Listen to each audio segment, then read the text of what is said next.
Hello everyone and hello Libra. Itong general reading ay para sa April 2026. Kukuha tayo ng cards para sa iyo with additional advice cards na gustong iparating ng universe. Ang goal natin ay magbigay ng gabay gamit ang light from the Creator. Bago tayo magsimula, alam nyo ba na karamihan sa mga nanonood dito ay hindi pa nakasubscribe? Isang click lang po ng subscribe para mas mapalawak pa natin ang pagpabahagi ng liwanag at gabay dito sa Hulahuan. Thank you sa pag-subscribe. You have the Four of Cups reverse sa pass card mo. Libra, nitong mga nakaraan parang nagising ka na mula sa isang mahabang phase ng pagiging bored o walang pakialam sa paligid mo. Kita dito yung pagbabago ng mindset mo na dati ay parang wala kang gana sa mga opportunities. Pero ngayon ay nagsisimula ka ng lumingon at tumingin sa mga bago. Minsan kasi Libra, naging masyado kang mapili o kaya naman ay na-stuck ka sa panghihinayang sa mga lumipas na bagay. Pero pinili mong i-shake off yung stagnation na yon at tanggapin na kailangan mong kumilos para magkaroon ng kulay at sigla ang buhay mo. Dahil dito, mas naging aware ka na sa mga blessings na inaalok sa iyo ng universe na hindi mo napapansin noon.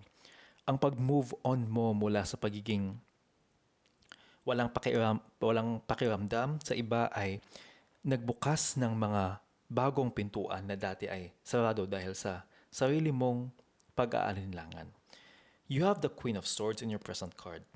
Ngayon naman, Libra, punong-puno ka ng logic, clarity at pagiging direct pagdating sa iyong mga communication. Ramdam ko ang talas ng isip mo at pagiging firm sa iyong mga boundaries. Walang space or walang puwang ang drama o mga paligoy-ligoy na usapan sa iyo ngayon. Ang ganda ng pagiging independent mo ngayon, Libra, dahil alam mo kung paano hiwalayin ang emosyon sa mga kailangang gawin na desisyon. Imbes na magpa-apekto ka sa feelings ng iba, pinipili mong maging objective para masiguro na fair at tama ang bawat hakbang mo. Napapansin ko rin na magaling kang mag-analyze ng sitwasyon ngayon, kaya maraming humihingi ng advice sa'yo. Gamitin mo itong maturity mo para ayusin ang anumang gulo sa paligid mo ng may dignidad at katotohanan.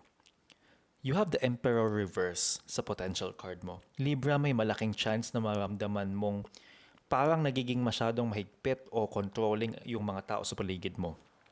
O baka ikaw mismo ang mawala ng disiplina.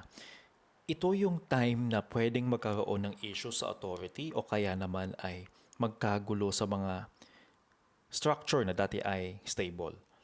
Baka magkaroon ka ng problema sa pag-handle ng power o kaya naman ay maramdaman mo na parang walang direksyon ang mga plano mo dahil sa kawalan ng leadership. Imbis na maging organized, pwedeng mauwi ito sa pagrebelde o pagiging immature pagdating sa mga responsibilidad. Kaya naman Libra, asahan mo na kailangan mo ng extra effort para hindi ka mawalan ng order sa buhay mo sa mga susunod na araw. Ito yung potential na mangyayari kung hahayaan mong ang kawalan ng focus o ang sobrang pagiging diktador ang mag-lead sa'yo ng mga kilos mo. You have the Eight of Wands as your advice. Kailangan mong maging mabilis at handa sa mga sunod-sunod na pagbabago o balita na darating. Oras na para mag-focus at huwag mag-atubili dahil ang energy ngayon ay mabilis ang flow at kailangan mong sumabay para hindi ka maiwan.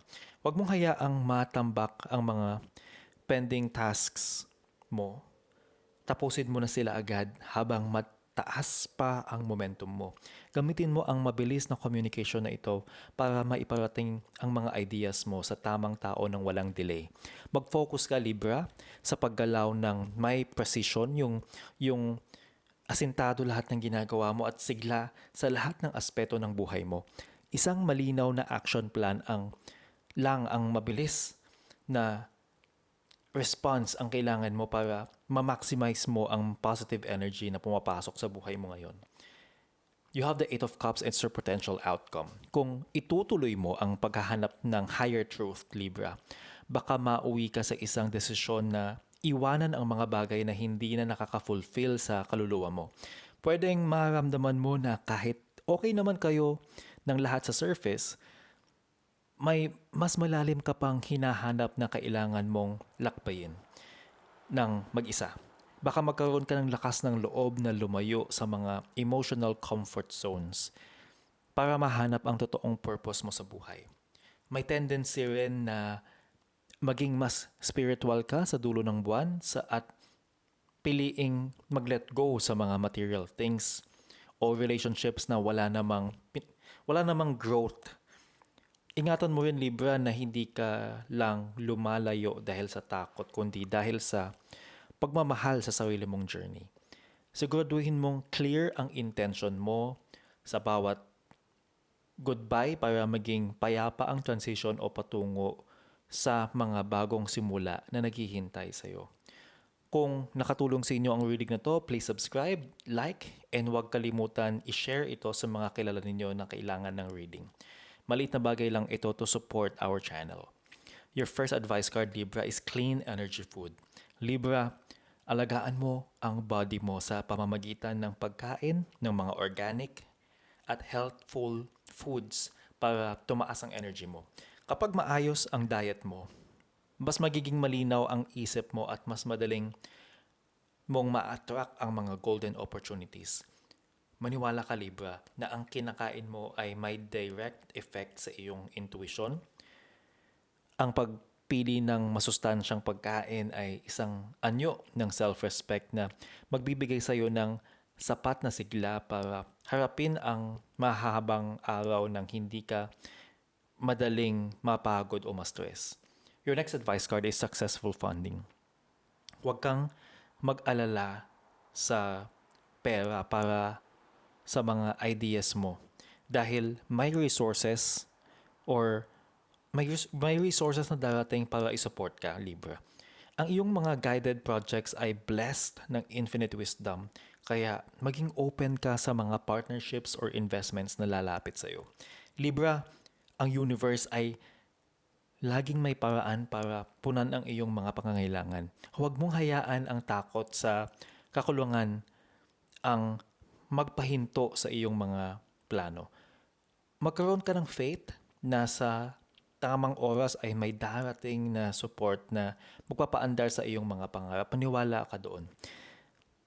Your next advice card is patience. Libra, kung parang mabagal ang usad ng mga bagay, subukan mong i-embrace ang sitwasyon sa paghihintay.